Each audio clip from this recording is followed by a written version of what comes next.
Le paysage souvent gris et maussade de novembre peut avoir de l'influence sur le moral de certains. Un phénomène documenté, désigné entre autres comme la dépression saisonnière. C'est le pire moment de l'année, selon moi. Chercheur et spécialiste dans le domaine, Marc Hébert soutient qu'entre 2 et 3 % de la population québécoise souffrirait de symptômes sévères d'une dépression saisonnière, tandis qu'entre 18 et 25 % seraient touchés par ce qu'il identifie comme de la déprime hivernale. Déprime hivernale, il y en a beaucoup d'entre nous qui le sont. Et les symptômes sont similaires. La seule différence, c'est que le niveau de dépression est moindre dans le cas de déprime hivernale. La réduction de la lumière naturelle à cette période de l'année est un facteur majeur contribuant à ce phénomène.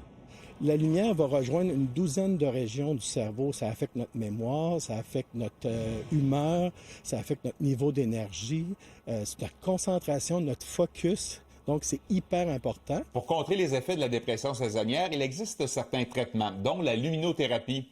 En imitant les effets du soleil sur le corps, une lampe comme celle-ci peut aider à atténuer certains symptômes.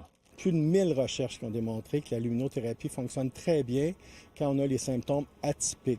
Donc, hypersomnie, manger plus, gain de poids, etc.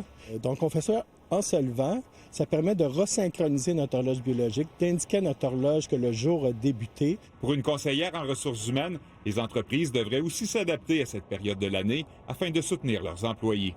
Permettre aux gens, inciter les gens à aller dehors, faire des réunions dehors, faire des réunions debout en marchant ensemble, profiter.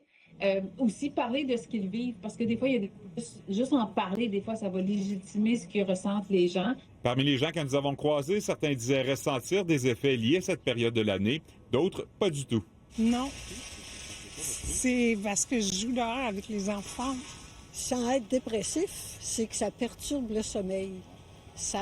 On se réveille pas à la même heure, c'est pas plaisant. Si je restais enfermée dans ma maison, probablement. Mais comme je profite du plein air, ça paraît beaucoup moins. José Lagagnère, TVA Nouvelles, Québec.